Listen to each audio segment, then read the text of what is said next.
शान्तं सजीवं साद्वैतं सावधूतं परिजनसहितं कृष्णचैतन्यदेवं श्रीराधाकृष्णपादान् सहगणललिता श्रीविशाखान्वितांश्च नमो विष्णुपादाय कृष्णप्रेष्ठाय भूतले श्रीमते भक्तिवेदान्त स्वामिनिति नामिने नमस्ते सारस्वते देवे गौरवाणी प्रचारिणे निर्विशेष शून्यवादी पाश्चात्य देशतारिणे नमो महावदान्याय कृष्ण प्रेम प्रदायते कृष्णाय कृष्ण चैतन्य नामने गौरत्विषे नमः। हे कृष्ण करुणा सिंधो दीनबंधो जगत्पते गोपेश गोपिका कांत राधा कांत नमोस्तुते तप्त कांचन गौरांगी राधे वृंदावनेश्वरी वृषभानुसुते देवी प्रणमामि हरिप्रिये वाञ्छाकल्पतरुभ्यश्च कृपा सिन्धुभ्य एव च पतितानां पावनेभ्यो वैष्णवेभ्यो नमो नमः। जय श्री कृष्ण चैतन्य प्रभु नित्यानंद श्री अद्वैत गदाधर श्रीवासादि गौर भक्त वृंद हरे कृष्णा कृष्ण कृष्ण हरे हरे हरे राम राम राम हरे हरे। श्रील प्रभुपाद की जय। अनंत कोटि वैष्णव वृंद की जय। निताई गौर प्रेमानंदे हरि हरि बोल। So we are reading from the fourth canto, chapter 4, verse number 31. The verse is in front of us. वदत्येवं जने सत्या दृष्ट्वा सुत्यागमद्भुतं दक्षं तत्पार्षदाहन्तुम् उदतिष्ठन् उदायुधा। Synonyms: vadati, were talking, evam, thus, jane, while the people, satyaha, of sati, drishtva, after seeing, asutyagam, the death, adbhutam, wonderful, daksham, daksha, tatparshadam, the attendants of Lord Shiva, hantum, to kill, udatishtan, stood up, udayudha, with uplifted weapons.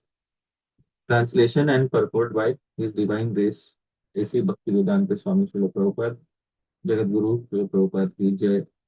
Translation: while people were talking among themselves about the wonderful voluntary death of Sati, the attendants who had come with her readied themselves to kill Daksha with their weapons. Purport: the attendants who came with Sati were meant to protect her from calamities. But since they were unable to protect their master's wife, they decided to die for her, and before dying, they wanted to kill Daksha. It is the duty of attendants to give protection to their master, and in case of failure, it is their duty to die. Verse 32. Tesham apatatam vegam nishamnya bhagavan Bhrigu यज्ञघ्नघ्नेन यजसा dakshinagnou juhavaha. They came forward forcibly, but Bhrigu Muni saw the danger and offering oblations into the southern side of the sacrificial fire, immediately uttered mantric hymns from Yajurveda, by which the destroyers of yogic performances will be killed immediately. Purport: here is one example of powerful hymns in the Vedas when chanted could perform wonderful acts. In the present age of Kali, it is not possible to find expert mantra chanters. Therefore, all the sacrifices recommended in the Vedas are forbidden in this age.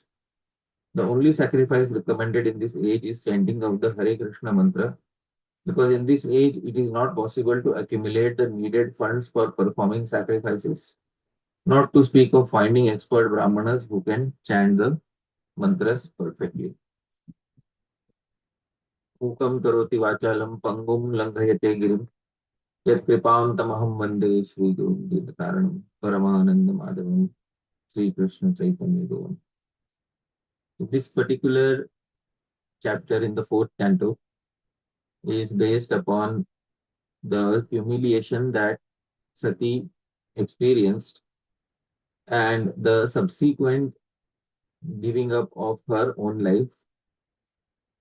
And she entered into a state of meditation, and that is when Agni or fire manifested from her body and it ended up consuming her body. So that is how, after the humiliation of Bhagavan Shiva, Sati could no longer tolerate to stay within the same body because she was very much ashamed that the same father from whom I got this body is the very father who is insulting my husband in this manner. It is better not to give any connection with this father, and the body is the connection with the father. Therefore, it is better to give up this connection with the father by giving up the body. Thinking this, she quit her body voluntarily, and everybody in the assembly started criticizing Daksha. In the previous verse, it was mentioned that the audience was saying Daksha is so hard hearted that he is unworthy to be a Brahmana. He will gain extensive ill fame because of his offenses to his daughter, because he did not prevent her death, and because of his great envy of the Supreme Personality of Godhead. It's very important to see here, dear devotees, that in the original verse, it is said aparadhatah. Aparadhatah means that because of his offenses, he will have to face a lot of calamities and inauspiciousness. The term used for Bhagavan Shiva is Purusha. Purusha means the original personality of Godhead, and Dvit is Daksha, who is envious of this Purusha. So Purusha Dvit is Daksha, who is envious of Bhagavan Shiva, who is Purusha, who is the supreme personality of Godhead. And here is why Srila Prabhupada also translates like this: because of his great envy of the supreme personality of Godhead. And the supreme personality of Godhead mentioned here is Bhagavan Shiva. Now, in this way, Vadati Evam, the people, Jane, were speaking. Jane Vadati. In this way, the people were speaking. And Satya Drishtva, and on seeing that Sati had done something, what had she done? Asutyagam. She had given up her Asu. Asu is life heirs. So she had given up her life here, she had given up her life. Adbhutam. And it was wonderful because she manifested the fire from her own body. But Daksham Tat Parshada, that the associates of Bhagavan Shiva, the associates of Sati, Daksham Hantum, they prepared themselves to kill Daksha. Udatishthani, they got up, and Udayudha, Udayudha with raised weapons, they got up to kill Daksha. Now, in the next verse, he said, Tesham apatatam vegam. Tesham vegam apatatam. So, apatatam, they were coming upon Daksha. Tesham vegam nishamya. Seeing their uh, impulsive speed, Bhagavan Bhrigu Muni, who is also termed as Bhagavan here. What did Bhrigu Muni do? Yagya Gna Gnena.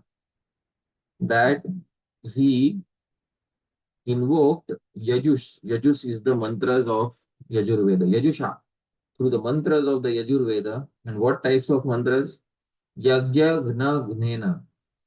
So the mantras are Gnena. They are killers of Yagya Gna, those who are destroying a Vedic sacrifice. So through mantras that destroy the destroyers of a Vedic sacrifice. Yagya gna gnena yajusha. Dakshin Agnav. So he offered oblations in the Dakshin Agni, in the southern sacrificial pit. And this is what is the translation. Now, in his commentary on these two verses, Srila Sridhar Swami also mentioned something. In the commentary to the first verse, he just says, Adbhutam Drishtvacha. The people assembled saw the wonderful act of Sati Devi quitting her body. Shri Vamshidhar says, Adbhutam Yoga Agnina Deha Prajwalana Lakshanam. That Adbhutam, what was wonderful is Yoga Agnina, that Sati Devi quit her body through Yoga Agni, through mystic fires produced from her own body, and Deha Prajwalana Lakshanam, and she burnt her own body through those fires. In Tat Parshada, Rudragana, the Rudraganas got very angry and they got up. For the next verse, Srila Sridhar Swami explains what is Yagya Gna Gnena. Yagya Gnan Hanti iti Yagya Gna Gnam. So, the mantras which kill those who are destroying a fire sacrifice, those mantras. Tena, by those mantras. What is the mantra? Apahatam Raksha. The mantra begins with Apahatam Raksha. These are the exact Vedic mantras given in the Yajurveda. Apahatam Raksha. And by this, he killed uh, he invoked the mantras in order to kill these attendants of uh, Bhagavan Rudra. So this is what is being said here at this particular point of time by Srila Sridhar Swami and other commentators. Now it's very important to understand that the entire incident of uh, uh, these Sati Devi quitting her body occurred because of the envy of Bhagavan Shiva. And Shiva is also termed as Purusha or Bhagavan in this very section of the Srimad Bhagavatam. Shiva is Bhagavan, and it is very important for everybody, especially those who are followers of Vishnu, to understand that one should not have any envy of Bhagavan Shiva because he is Bhagavan. This instruction is especially given to us in the Hari Bhakti Vilas when the second Nam Aparad is being discussed. Because what is the second Nam Aparad? The second Nam Aparad is in front of us. This is the original Sanskrit of the second Nam Aparad. Shivasya Shri Vishnor Yaiha Gurnamadi Sakalam Dhiya Bhinnam Pashyet Sa Khalu Harinam Ahitakaram. So anyone who considers Shivasya, the name, qualities, etc. of Shiva, and Shri Vishnu, and of Shri Vishnu, to be Dhiya Bhinnam, to be completely different. Dhiya Bhinnam, to be completely different. Or Dhiya Abhinnam, to be completely non-different. Sakhalu Harinam Ahitakara is an offender unto Harinam. So the term here is Dhiya Bhinnam. Using your intelligence, if you see Bhinnam, if you see complete distinction between Vishnu and Shiva, and then you trivialize either Vishnu or either Shiva, then that is also an aparad. And Diya Abhinnam, if using your intelligence, if you see them to be completely one, that also becomes an aparad because then they lose their distinction, they lose their specialty. And this is the second Nam aparad that has been mentioned by Sri Sanatan Goswami from the Padma Puran in Hari Bhakti Vilas. While commenting upon this, Sri Sanatan Goswami explains, Atra ayam siddhanta. Now, how do you understand? Should we consider Shiva to be completely different from Vishnu? Or should we consider Shiva to be completely one with Vishnu? If both are aparad, then how do we understand what should be done? He says, Atra ayam siddhanta. The conclusion is as follows. Shri Vishnur eko devah, Shivascha anya devah.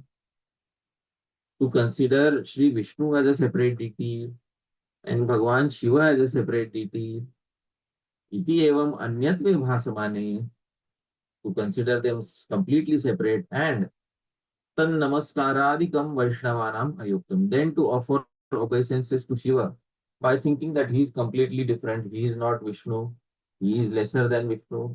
This is completely inappropriate for Vaishnavas.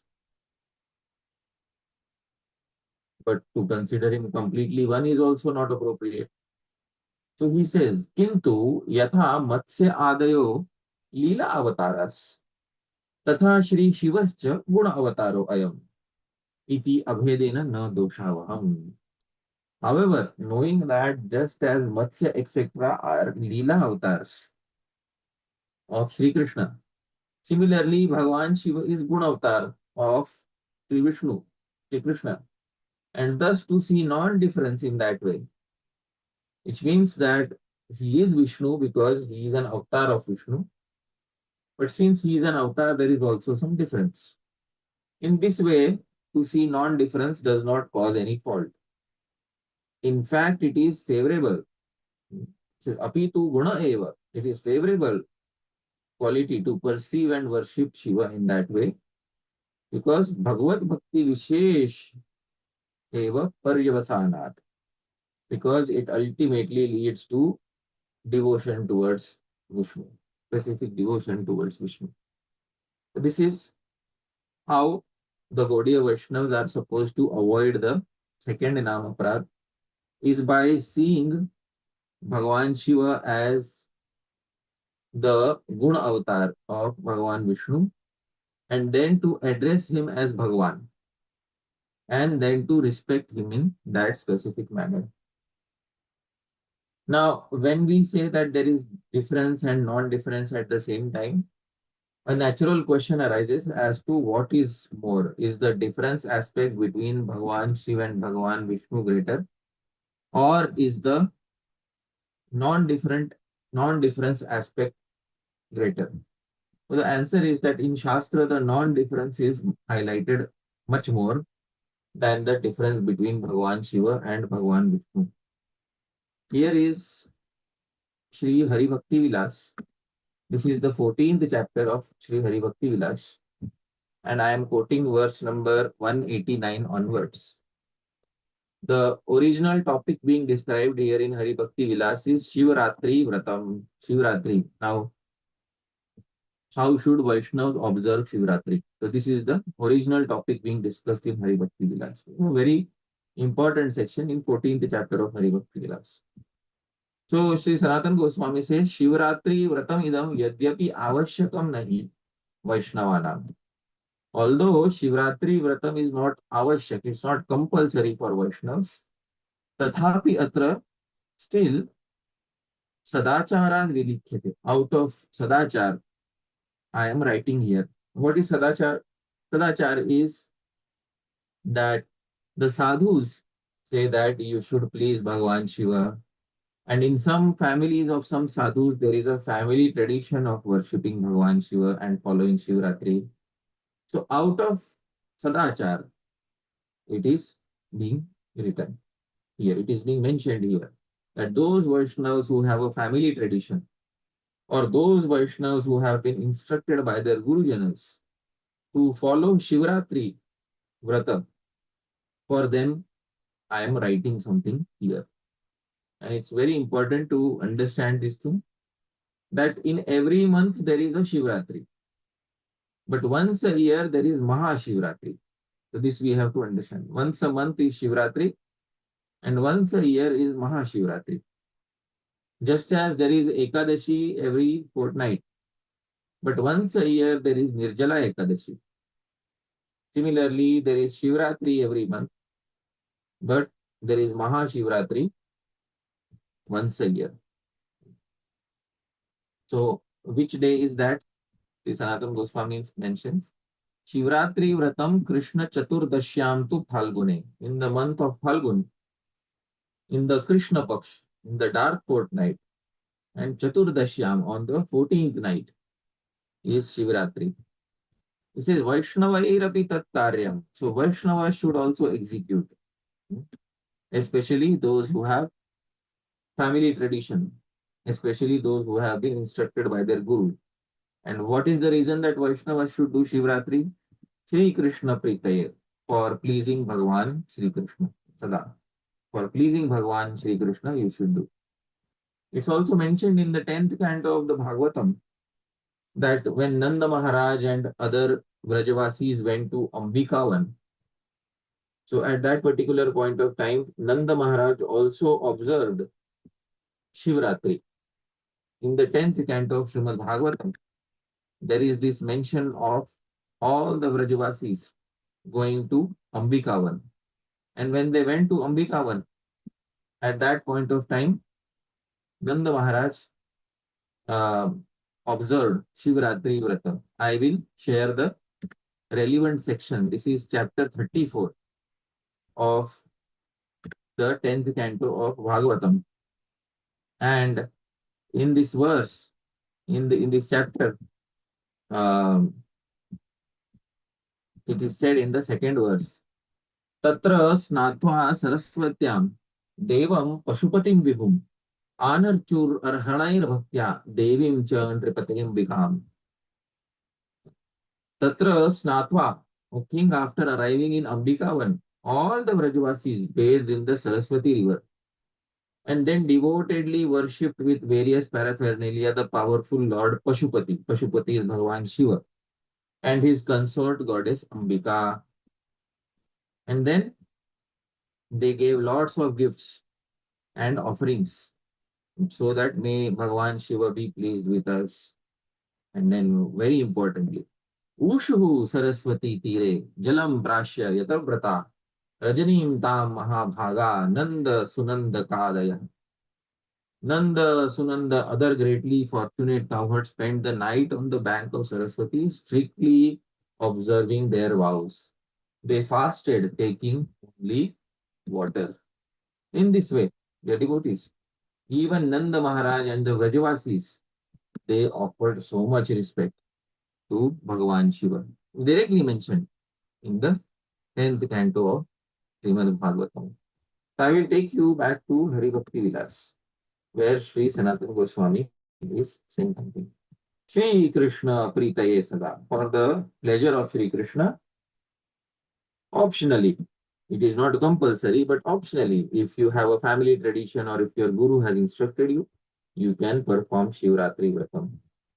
The next verse of Hari Bhakti Vilas, it is said, Tathacha Padme Vratakhande, in the Padma Puran, in the Vratakhand, Sauro va Vaishnavo Vanyo Devatantar Pujaka न पूजा फलमाप्नोति Shivratri बहिर्मुख. Saurova, you may be a worshipper of Surya, sun god. Vaishnava va anyo, and somebody else may be a Vaishnav, worshipper of Vishnu. Or Devata Antara Pujaka, or somebody may be worshipper of another Vedic Devata. Na puja phalam apnoti, he will not attain the result of his worship. Shivaratri Bahirmukha, if they disregard Shivratri, if they don't show respect to Shivratri. So, in this verse, it is highlighted how Shivratri is very important for all followers of Vedic religion. Then, for those who envy Bhagavan Shiva, see, we may respect Bhagavan Shiva, but you may say that it is not in my family tradition, but I respect Shivratri, I respect Bhagavan Shiva. But those who disrespect, it is given in the Same chapter of Hari Bhakti Vilas. Parat parataram yanti narayana parayana न ते तत्र गमिष्यन्ति ये द्विषन्ति maheshwaram. Parat is the highest goal, which is moksha. Even beyond moksha, parataram yanti, to go to Vaikuntha, if you are Narayana Parayana, if you are dedicated to Narayan. No doubt, if you are dedicated to Narayan, you will end up going to the highest of the highest destination, that is Vaikuntha. But nate tatra gamishyanti, but those people will not attain Vaikuntha. Ye dvishanti, those who are envious of Maheshwaram, of Bhagavan Shiva. So this is another warning of not having any envy of Bhagavan Shiva. Another statement by Bhagavan Vishnu himself. This is a statement by Bhagavan Vishnu. Yo mam samarchayen nityam ekantam bhavamashritam.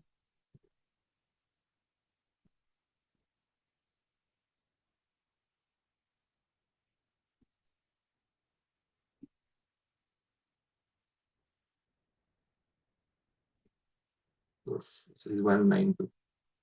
So Bhagavan says, Yo mam samarchayen nityam ekantam bhavamashritah vinindam devam ishanam sayati narakalyutam. Yo mam samarchayen nityam. Anybody who worships me constantly. Ekantam. He is dedicated to me. Bhavam ashritah.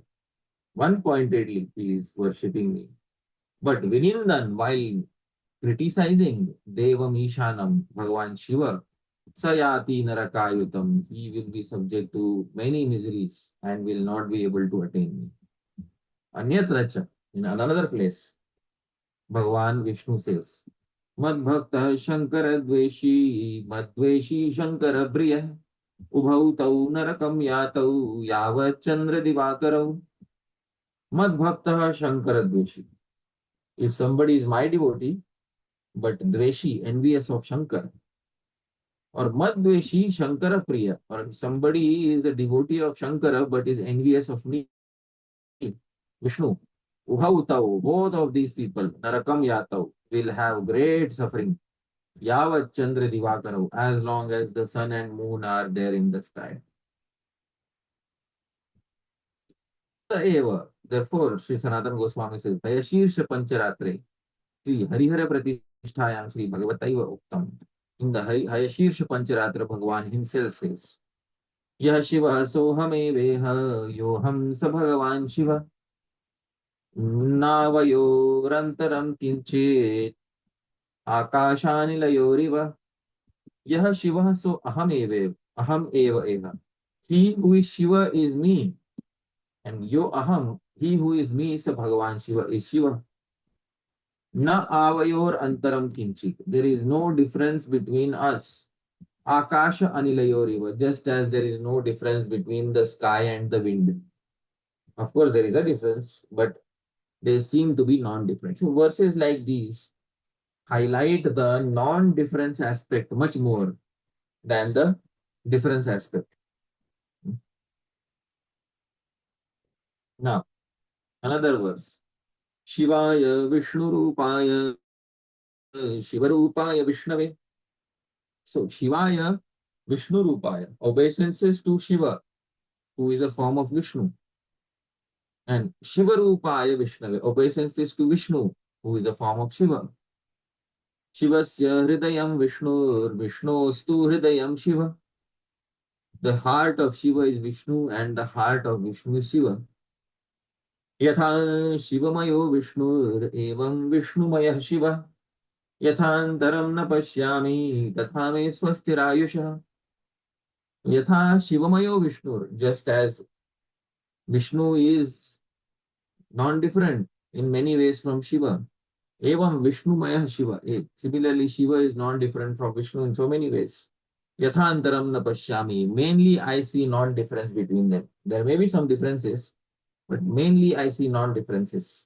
Tatha me swastirayusha. And this will give me lot of auspiciousness and long life. Therefore, Sri Sanatana Goswami concludes, Karyam Gunavataratvaye kya Rudrasya Vaishnavai. So the Vaishnavas should consider mainly the oneness aspect by seeing Bhagavan Shiva to be a good avatar of Vishnu. And the difference is Vaishnavagritaya Shresthyat. And because he is the highest Vaishnava, so there is also some difference between Vishnu and Shiva. Sadachara Tadvratam. Therefore, out of Sadachar, out of good conduct, if you have a family tradition, if your guru has told you, then you should very much consider performing this vrata of Shivaratri and never be envious of Bhagavan Shiva. In this way, there are many individuals who perform Shivaratri vrata out of Sadachar, as it is mentioned in the Hari Bhakti Vilas. Further, there are many sections about Shivratri.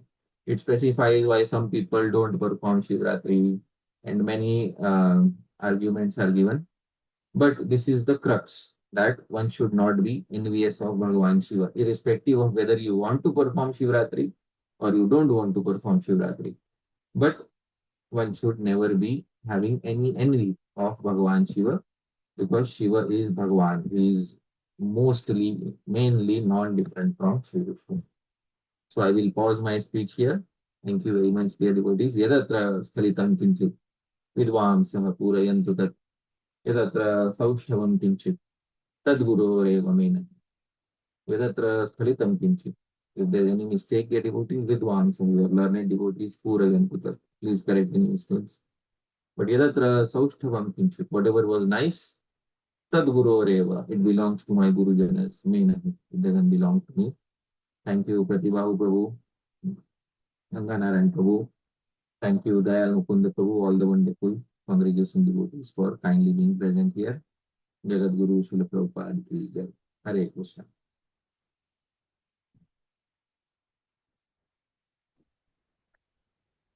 Hare Krishna, Hari Prasad Prabhu.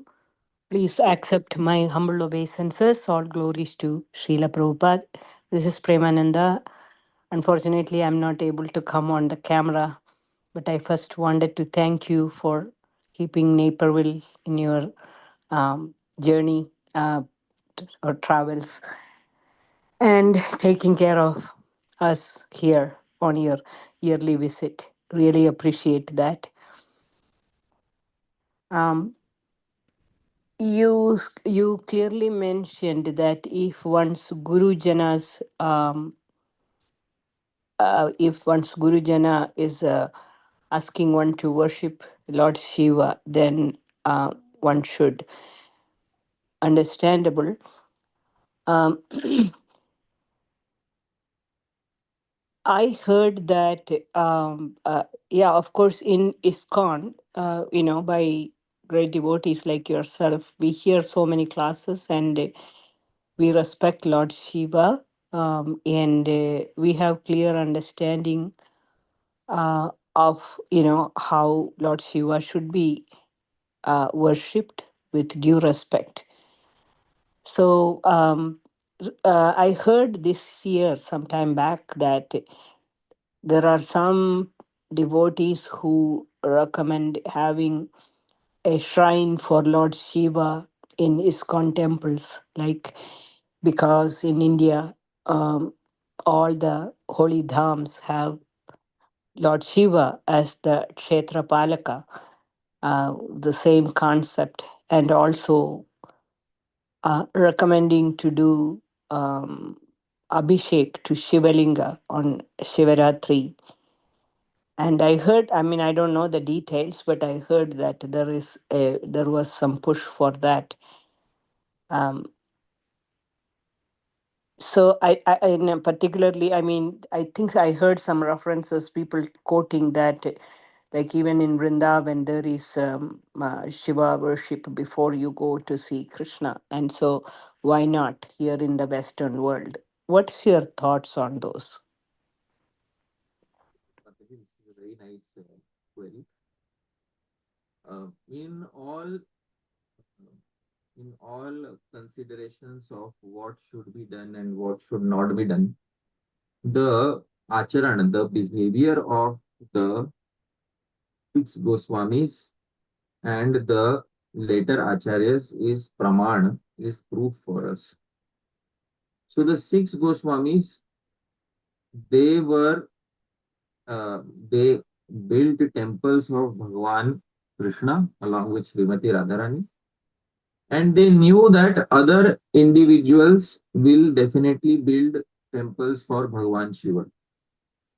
So the main focus of the six Goswamis was to write literature, and if they got any money, they built temples for Sri Sri Radhakrishna. There is no recorded or documented history of any of the six Goswamis establishing a Shiva Linga or worshipping a Shiva Linga. So they respect Bhagwan Shiva as Bhagwan because the Srimad Bhagavatam also calls Shiva as Bhagwan. And they also followed Mahashivratri Vrata while fasting on Mahashivratri. But as far as deity worship is concerned, they were specific to Sri Sri Radha Krishna worship.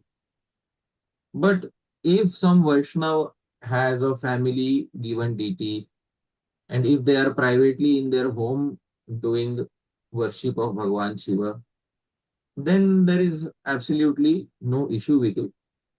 But as far as the Sampradaya point of view is concerned, the six Goswamis did not establish any deities of Bhagwan of any Shivalinga, or neither did they perform any Abhishek of Shivalinga.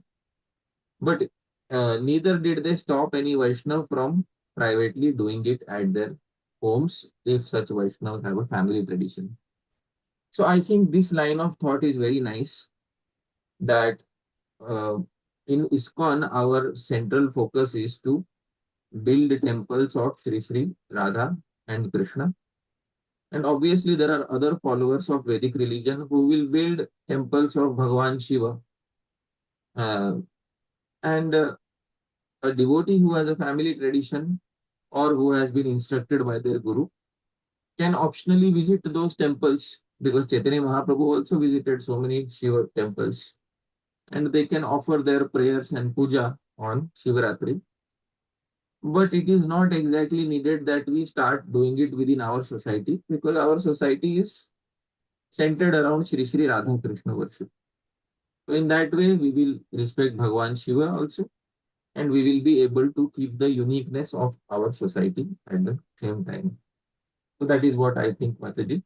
I hope that answer satisfies your query. Yes, yes, yes, absolutely. Thank you so very, very much. I have one other quick, reflection. A couple of years ago, I got somehow, by the mercy of Krishna, I was able to go to the Himalayas, which was a desire of mine from, very early childhood. It didn't happen, but I was able to make it that particular year. And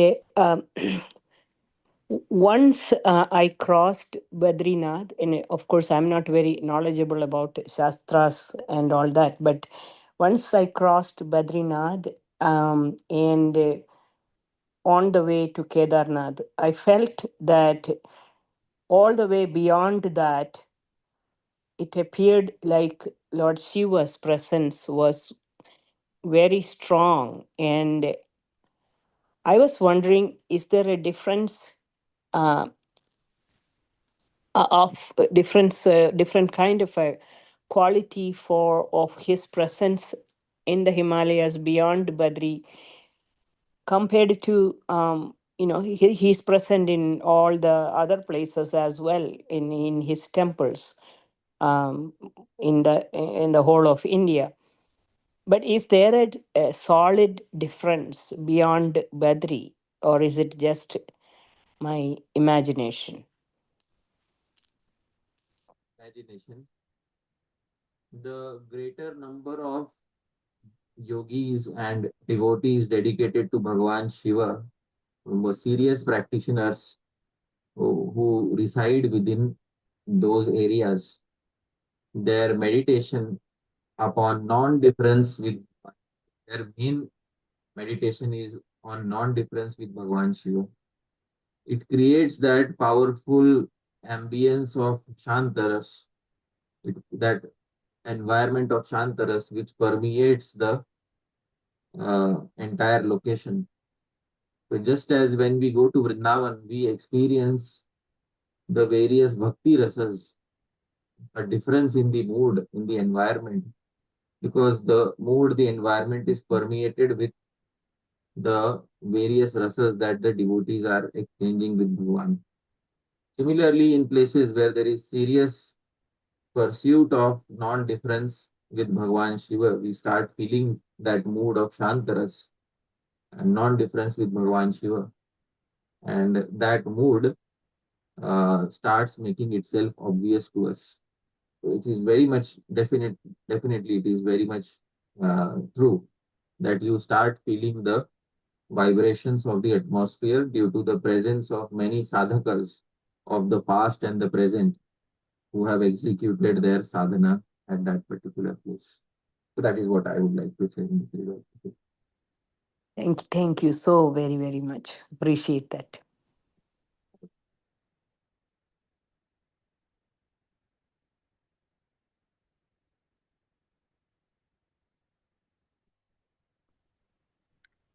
Hare Gopal, Krishna. Hare please Krishna. go. Please accept my humble obeisances. All glory to Srila Prabhupada. My pranam Prabhu. Very nice to see you. Hari Bol. I apologize. I was in San Francisco last few days for the Tamal Krishna Maharaj Memorial Conference. And so I just got back yesterday. So I missed your classes again. But thank you so much. And I have two questions, if it's okay.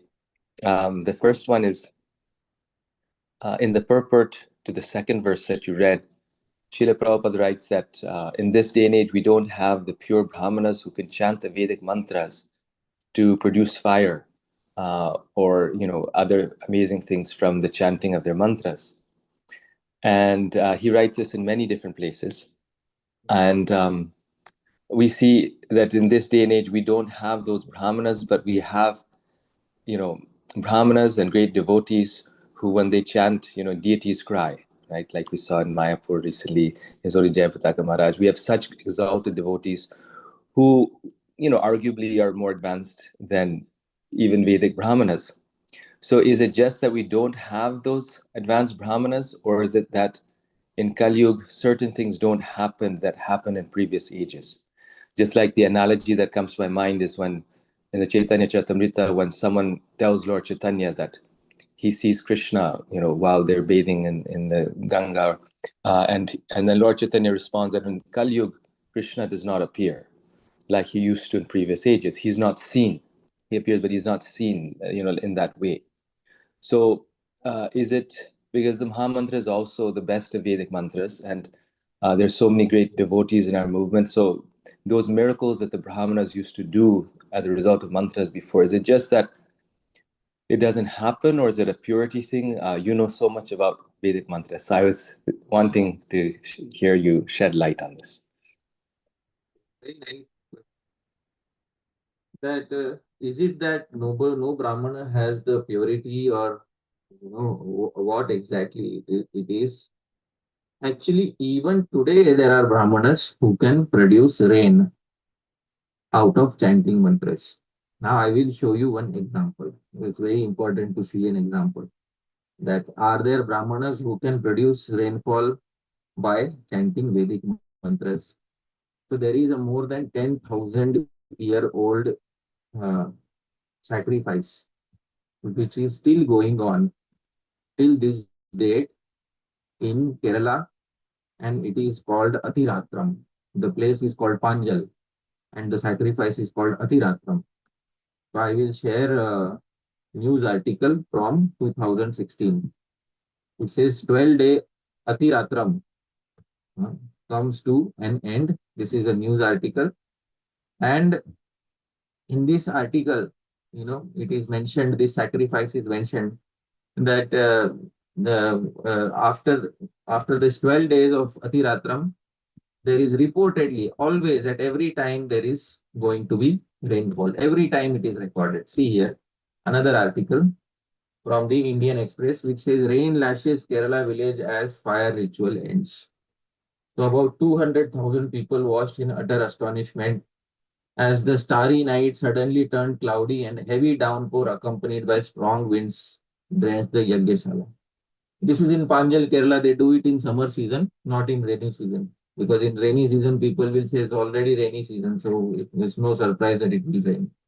But in the summer season in Panjal, they still do Atiratram and it rains every single time at the end of Atiratram.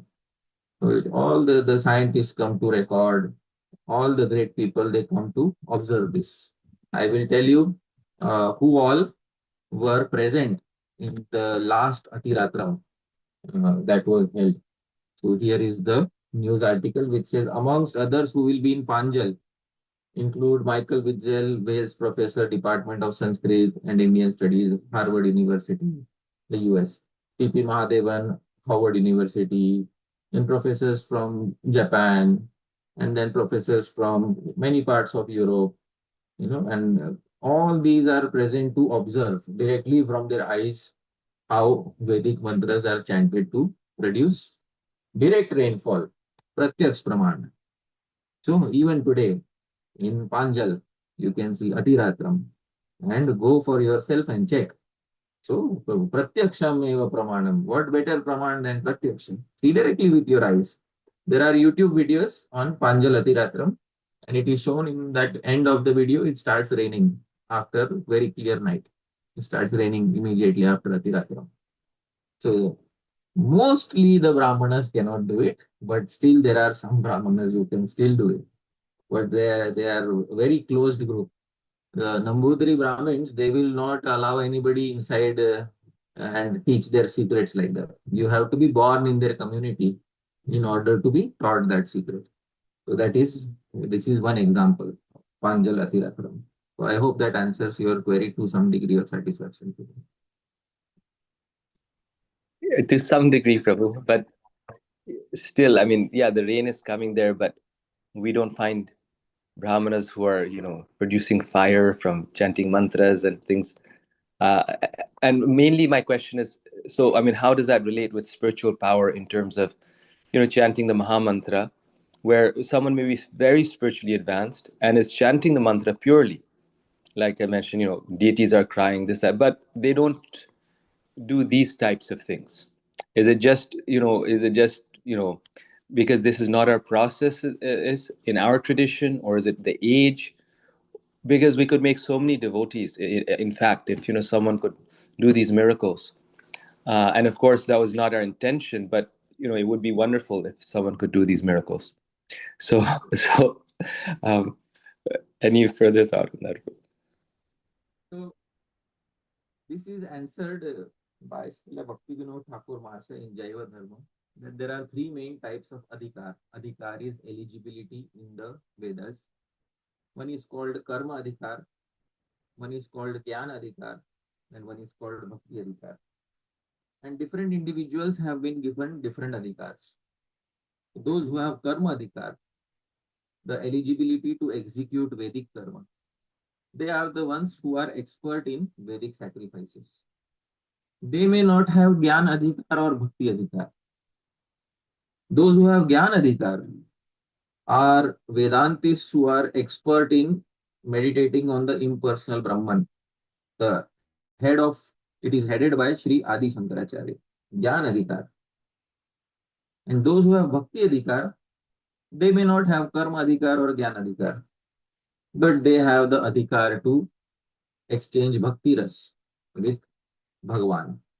So these are three different levels of Adhikar that are mentioned in Jaiva Dharma chapter 3. The duties of the three Adhikar groups described in the Vedas have been elaborated upon the wise sages and handed down to us as the Samhita Shastra scriptures that are corollaries to the original Vedic literature. Then he specifies about Karma Adhikar, then he specifies about Jnana Adhikar, and then he specifies about bhakti, adhikar. So these are the three types of adhikar that different individuals have in regards to the Vedas, because the Vedas also have three sections: Karma Kand, Jnana Kand, and Upasana Kand. So accordingly, the adhikaris are also different.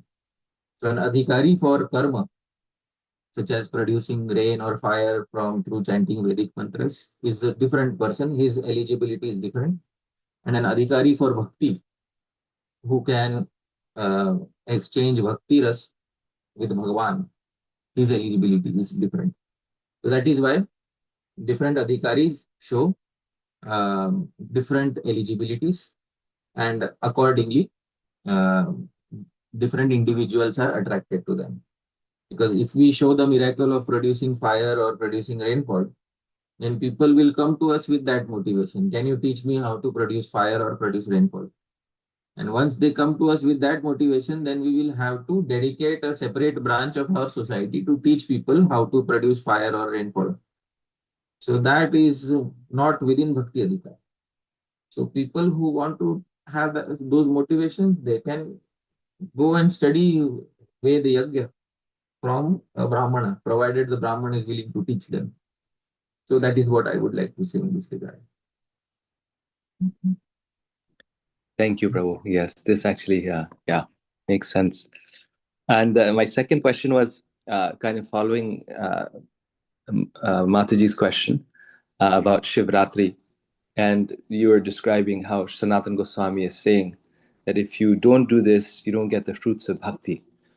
And so my understanding, the reason why Srila Prabhupada didn't sort of push us so much, and it's not such a big tradition in our movement to do Shivratri, is because um,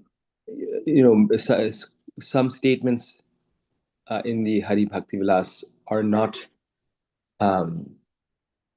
maybe Prabhupada said somewhere, or I think Prabhupada said somewhere that they're not fully applicable for our movement, because they are, they're correct, there's nothing wrong, but they're just not what our acharyas have emphasized after Sanatan Goswami, or maybe during even that time. But Sanatan Goswami sort of giving the encyclopedia, but Bhakti Siddhanta Saraswati Thakur and Srila Prabhupada, they didn't emphasize these specific festivals. Is that understanding correct, or is there a different understanding for why we don't celebrate Shivratri on a big scale in our tradition?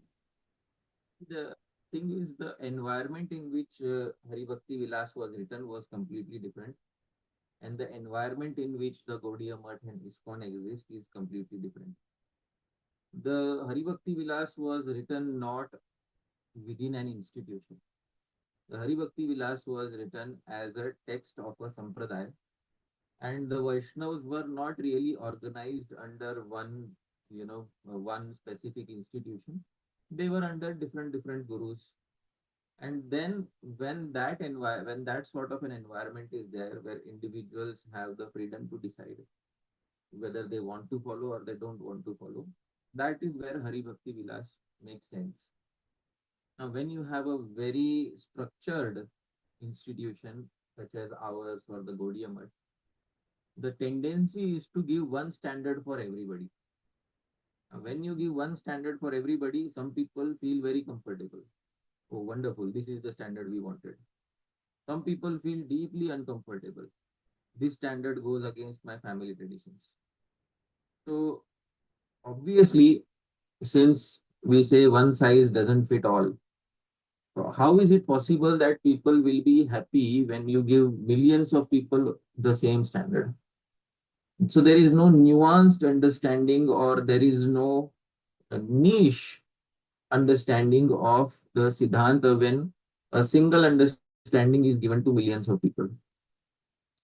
Srila Bhakti Siddhanta Saraswati Thakur Prabhupada therefore used to say that personal guidance from Guru is most important. Because he said that general lectures rarely benefit the masses. Because general lectures is like giving paracetamol for all diseases. Like somebody has a disease, he is in pain, the doctor gives paracetamol or painkiller, and he feels nice for the time being. Yeah, my pain is gone. After some time, the pain comes back. So, in order to treat a specific disease, a specific medicine is needed. Similarly, he said living beings have different tendencies, and therefore they need specific guidance from their specific guru, and this guidance should be custom made and tailor made according to their needs and requirements. In the Sri Vaishnava tradition, there is a wonderful, there are two wonderful terms in the Sri Vaishnava tradition. One is called as Upanyasam, one is called as Kalakshepam. Upanyasam and Kalakshepam. What is Upanyasam? A public discourse is known as Upanyasam. And Kalakshepam is private meeting with the Guru where the disciple and the Guru are discussing Shastra privately and the Guru is privately instructing the disciple.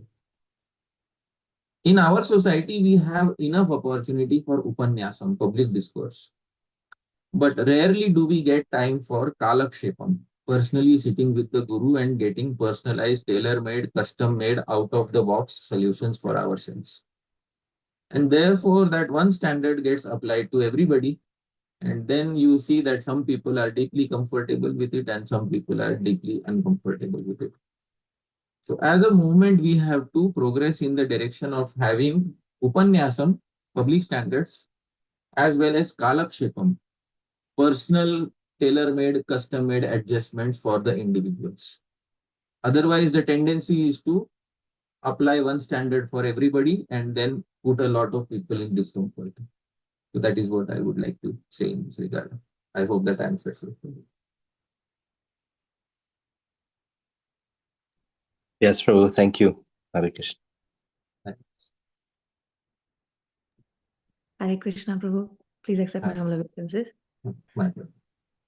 I had a question about, could you speak a little bit about Bhrigu Muni? You know, earlier on, a couple of chapters ago, he cursed followers of Shiva, Lord Shiva at that time. And even now, you know, you spoke about this Yajna. And then somewhere else, I think we read that he's one of the Vibhutis. So could you please talk about him? Sure. So in the 10th canto of Bhagavad Gita, in 10th chapter of Bhagavad Gita, Bhagavan Krishna himself says that Maharshinam Bhiguraham, that amongst all the great sages, I am Bhrigu. This is 25th verse of the 10th chapter of Gita.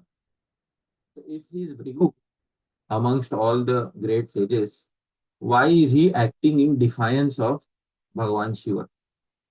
That question naturally arises. Because as Vibhutis, Vibhuti is one opulence of Bhagavan. And an opulence of Bhagavan may behave in an extreme manner from time to time. So similarly, Bhrigu Muni also behaved in that particular manner because Bhrigu Muni had taken the responsibility of ensuring that the sacrifice of Daksha Muni should happen without any obstacles. Now, this entire thing with Sati happened, and if the sacrifice fails, it will give great disrepute to Bhrigu Muni because he could not ensure the success of the sacrifice. So his personal reputation is on stake here. And for this reason, he invokes the Yagyagna mantras to drive away the associates of Bhagavan Shiva. And later there is cursing and counter cursing. In fact, Bhrigu Muni curses that Bhavavrata Dharayecha. This is 4 to 28. Bhavavrata Dharayecha Yecha Tan Samanuvrata Pashandinaste Bhavantu Sachhastra Paripanthina. One who takes a vow to satisfy Bhagavan Shiva or follows such principles will certainly become an atheist and diverted from transcendental spiritual meaning. This is Bhrigu Muni's curse to Bhagavan Shiva. In the Hari Bhakti Vilas, I would discuss till a certain point, and then after this discussion comes up that some Vaishnavas don't follow Shivratri because Bhrigu Muni has cursed that anybody who pleases Bhagavan Shiva will become a Pashandi. So some Vaishnavas do not follow, but as Sadachar the overall conclusion is this: Bhrigu Muni is doing this out of his own personal rag and dvesh, and therefore this should not be considered as a standard for Vaishnavas. So, this is the understanding given to us. Bhrigu Muni sometimes acts out of his impulses, just as Durvasa also acts out of his impulses. And just as yesterday I was saying, there is a Kavi Naam Ushana Kavi. Bhagavan Sri Krishna says, Kavi Naam Ushana Kavi. Amongst all the great thinkers, I am Ushana. And here is what Ushana. And what is Ushana? So in the purport, Srila Prabhupada says, amongst the Kavis, Ushana Shukracharya was the spiritual master of the demons. So Shukracharya, who personally prohibits Bali Maharaj from giving something to Bhagavan Vishnu, is himself Vishnu. So these vibhutis, they act in different directions to keep the flow of the lila going. That is what we can understand. Otherwise, if all the vibhutis, they start acting in a linear manner, then there is no variegatedness of lila that will happen. So this is how we can understand Bhrigu Muni. He is a vibhuti who acts in a certain manner in order to facilitate the progression of lila of Bhagavan and his associates in the universe. So that is what I would like to say. Yes, Natalie. One just follow up this pastime, where Bhrigu Muni, we hear, they were doing yajna and then he goes on to test who's the Supreme Lord and then, he goes to Brahma, Lord Shiva, Lord Vishnu. Is that shastrically correct, Prabhu? Well, there are Shastric mentions, and many acharyas in their commentaries have mentioned this pastime of Brihupad. That this one of the names, Brihupad. Brihupad is that Bhagavan Vishnu, who has the feet of Bhrigu Muni on his chest. Obviously, it is a historical pastime, and it is mentioned in the Shastras and Puranas as well. So, Bhrigu Muni has done this, and just as Bhrigu Muni is favoring Bhagavan Vishnu, similarly, Durvasa Muni and others are favoring Bhagavan Shiva. So, there are Munis who are biased in both directions. Why? To keep the flow of the Leela going. So, this pastime has definitely happened. It is recorded in history, and acharyas have mentioned it. And one of the names of Bhagavan is Bhrigupad. Bhrigupad is somebody who has Bhrigu's path, somebody who has the feet, mark of Bhrigu's feet on his chest. So definitely it has happened. But these pastimes are indications of Bhagavan favoring one side, and sometimes Bhagavan favors the other side. So that both worshippers of Bhagavan Shiva and Bhagavan Vishnu get justifications for their specific worship. But a person who is neutrally looking at the subject matter should understand that both are Bhagavan and should pay obeisances to both Bhagavan, Bhagavan Shiva and Bhagavan Vishnu, and that there should be no trace of envy towards Bhagavan Shiva or Bhagavan Vishnu. So that is because it has become a major cause of rift between the Vaishnava and Shaiva Sampradayas. I am mentioning some history because in the Shaiva Sampradaya, there was one personality named Sri Appaya Dikshit. He became very offended on seeing that many of the Vaishnavas of Sri Madhvacharya's lineage pay no regard to Bhagavan Shiva. No regard to Bhagavan Shiva. He was himself a Shiv Advaitavadi, Sri Appaya Dikshit, Shiv Advaitavadi. He became very offended on seeing that the Madhva Vaishnavas, many of them don't pay any regard to Bhagavan Shiva. So he wrote many literatures speaking against the philosophy of the Madhva Vaishnavas. And then the Madhva Vaishnavas wrote many literatures speaking against the philosophy of Sri Appaya Dikshit. And this continued for a long time. When Chaitanya Mahaprabhu finally met the Madhvacharya sannyasi, he said, see, I only see one good quality in your sampradaya, that you accept Bhagavan Krishna as the Supreme. Otherwise, all this fighting that is going on between you and the sampradaya of Bhagavan Shiva, I don't personally like that very much. So Chaitanya Mahaprabhu distanced himself from this Vishnu Dvesh and Shiv Dvesh. And this the instruction that Chaitanya Mahaprabhu gave to Sri Sanatana Goswami is, you write clearly in Hari Bhakti Vilas that Vaishnava should consider Shiva as Bhagavan and Vishnu as Bhagavan. But there is also some difference, because Ishtadev can be only one. Or Ishtadev is Bhagavan Vishnu, but we consider Shiva as Bhagavan and we give him all the respect. Now, if Sri Apaya Dikshit would have heard such a stance, he would have very much respected it. Oh, wonderful. At least you have respect for Bhagavan Shiva. You consider him Bhagavan and you don't disrespect him. So this will bring about harmony amongst all the worshippers.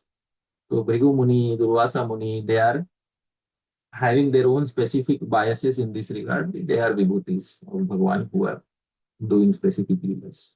That is how we can say. Right. Yeah.